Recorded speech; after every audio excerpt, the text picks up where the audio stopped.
তো তোমরা সবাই দেখো আমার বোন এত বড় মেকআপ আর্টিস্ট, দেখো বালতির মধ্যে মেকআপ রেখেছে, তাও একটা রঙের বালতি।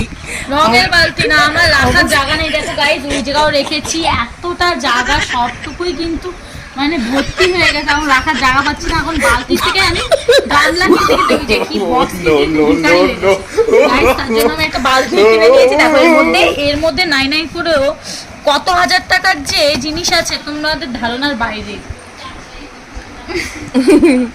লাস্টে বালতি আর কিছু পাস না, একটা বক্স কিন। ভাবছিলাম আর ওই ধামা থাকে না, ধামা, ওই ধামা কিনবো। তুই একটা না ঝুড়ি কিন, ওই বেতের ঝুড়ি কিনবি, ওর মনে অনেক প্রোডাক্ট ধরে যাবে, অসুবিধা নেই। ওই ঝুড়িতে তাও হেগে বেগে দেবে বিড়াল আছে বাড়িতে, মেকআপটা যাবে থাক। ওই ধামা কিনে রাখবো, ধামার মধ্যে আর কিনতে পারছি না গাইস, আমি এত মানে বক্স কিনতে পারছি না, তাই আমার ধামাই কিনতে হবে শেষ বেশ। রাখা নিয়ে কথা, সুন্দর করে রাখবো।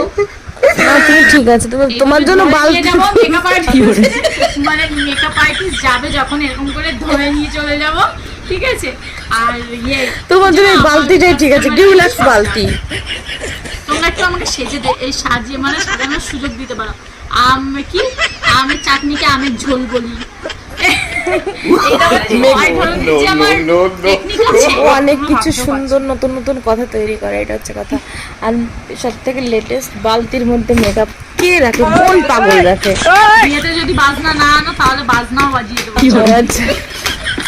চলো ঠিক আছে, বাই বাই, সবাই ভালো থেকো। আর কি বলবো, বাই বাই, টেক কেয়ার।